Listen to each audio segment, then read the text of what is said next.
In today's video, I'm giving away 4 $100 gift certificates for CoreNutritionals.com, and we discuss the frequency at which you should reduce calories during a cut.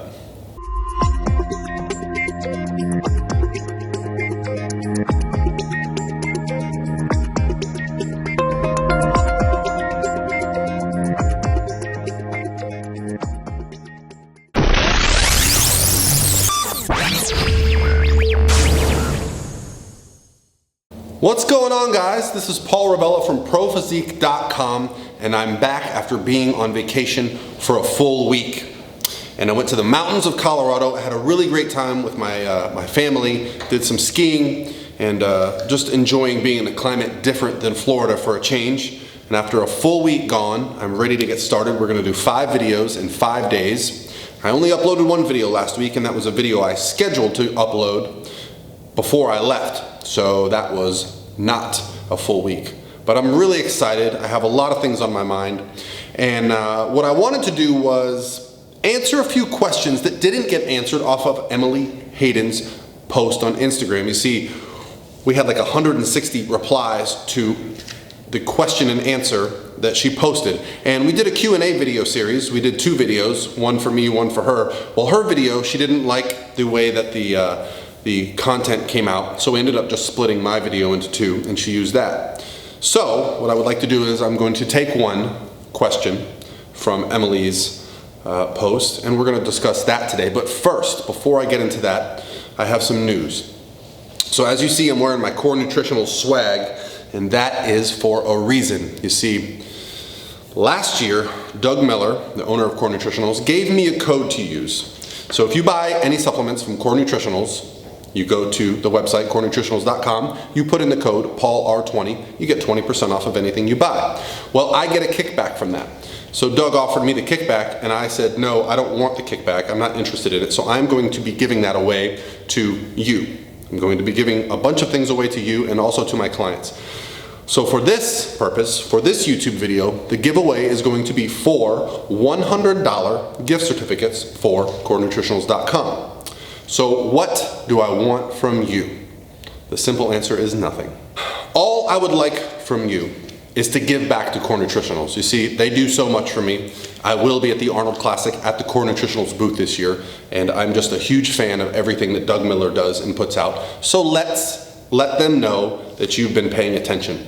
So here's what I need you to do to win, that's right, to win a $100 gift certificate. On your next post on Instagram, I need you to use the hashtag Core Nutritionals. I also need you to follow the Core Nutritionals Instagram page.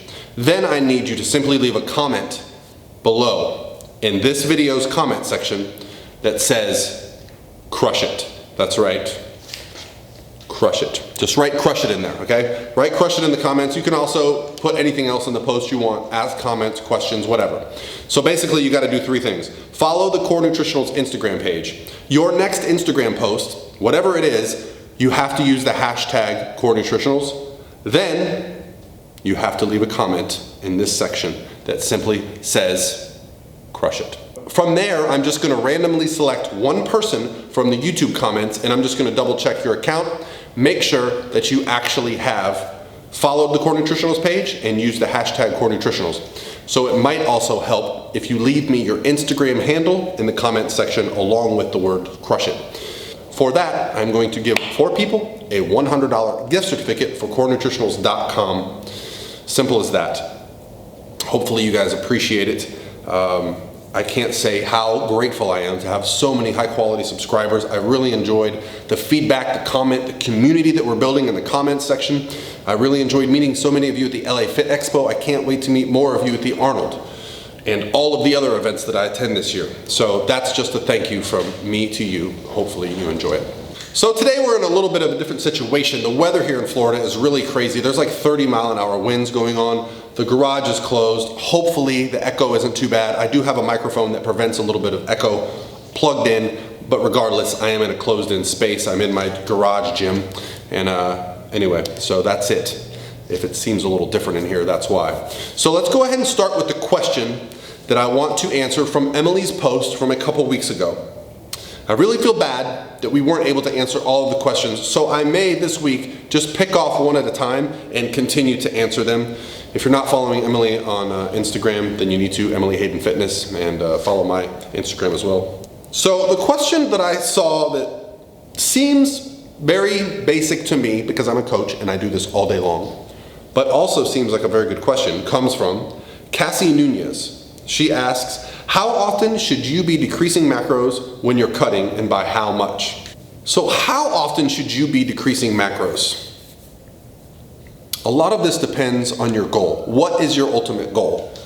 Now, if our goal, which I would like it to be, if I am your coach, or if this is your goal, I would like it to be to simply lose body fat and keep as much muscle. So that can mean doing things at a slower pace. If that is the case, how much and how often is a very simple answer for me. You see, how often should we decrease calories? Or maybe to put it better, how often should we increase the caloric deficit by reducing calories or increasing cardio, or a combination of the two? How often should we do that? The simple answer is as rarely as possible. Okay, I know a lot of times when we set a caloric deficit and we're making progress, we're not happy unless we're adjusting. Sometimes it doesn't feel right if you've had the same macros for 3, 4, 6, 8, 10 weeks, whatever it may be. But we want to ensure that we're dieting on the most amount of calories possible. And for that to happen, we need to keep calories the same until we hit a plateau. So the question then would become, how do we know when we've hit a plateau? We know we've hit a plateau when the weight has remained about the same average for 10 to 14 days. Now, if we are in a phase of fat loss where we need to be on top of things, we need to be more aggressive, we can't wait the 10 to 14 days to find out, then perhaps we make an adjustment at the 5 to 7 to 8 days as we get closer to a deadline, such as a competition or a photo shoot or a vacation or a wedding or whatever it may be that your deadline is about. But if our goal is just to lose fat in the best manner possible, to reach our ultimate physique, then we can allow ourselves a little bit longer and see if we're still adapting, losing body fat on the higher calorie goal. So how often, the frequency of the changes has mostly to do with your goals and how far away you are from them. Now the next question is a little bit more interesting, because the question is, how much should we adjust by? Now I did another video about 2 weeks ago and discussed the idea of the 500 calorie deficit being the magic number. So you have to be in a 500 calorie deficit because 5 times 7 days a week is 3,500 calories. 3,500 calories equals 1 pound of body fat, or so the equation goes. But when we're losing body fat, I don't ever feel that we're going to drop 500 calories. And the reason being is if we did that, we'd be at 0 calories within a few changes. So what we technically do is reduce calories by 100, 200, maybe more, maybe less. The more I know about you, the more we'll do. It's based on ratios.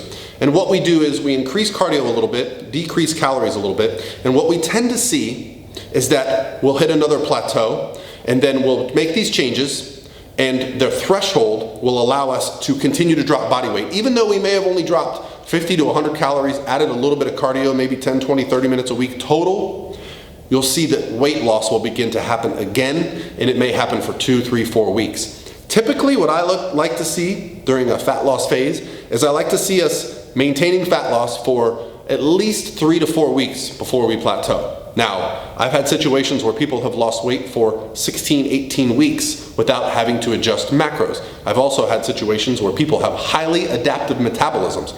That simply means that every time you cut calories, the metabolism adapts. So you have to be very aggressive and on top of this type of metabolism to continue to see weight loss. I've also seen the benefits of an adaptive metabolism in the off season where you can just add and add and add calories and you never seem to drop weight. But what I will say about this, whether you have an adaptive or a non-adaptive metabolism, there tends to be a place where your bodies are happiest losing body fat. There tends to be a calorie range, a calorie deficit where you just can consistently lose weight.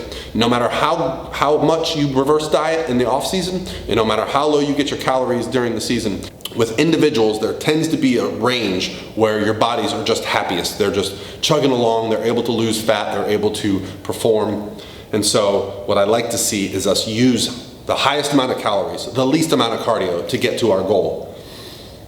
So hopefully that answers your question. I understand I can't give you specific answers. If you have a specific calorie range that you're using and you've been plateaued at, leave it in the comment below and I'll go through and I'll try to give you my best advice for what I would do in your situation. But it has to be specific. You have to tell me what your macro ratios are and how much cardio you're doing each week. And I'll happily just give you my input on what that should be, what that adjustment would look like. Because I don't want there to be the illusion that when you're making progress, you need to continue adjusting calories. I also don't want people to feel like that they have to create these huge deficits every time they hit a plateau.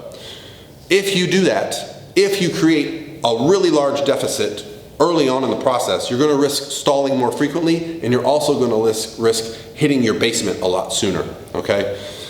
I don't wanna get too off topic, but that's for today's question. How frequently should you make adjustments to calories and cardio to keep fat loss going? With the least frequency possible. Keep them high, keep the calories high, keep the cardio low as long as possible. And also use what you like. If you love cardio, maybe you keep your calories higher and you add more cardio. If you hate cardio, maybe you keep your calories lower and you keep your cardio lower. So everyone's individual in this, and you should make your plan as easy to follow as possible. That's the ultimate goal. We want to create a situation where it's not stressful to stay on track. All right, guys, this is Paul Ravella from ProPhysique.com. Please follow the rules. Let's get you guys some $100 gift certificates for CoreNutritionals.com, and I'll see you at the Arnold, and I'll see you in tomorrow's video. Thanks, guys.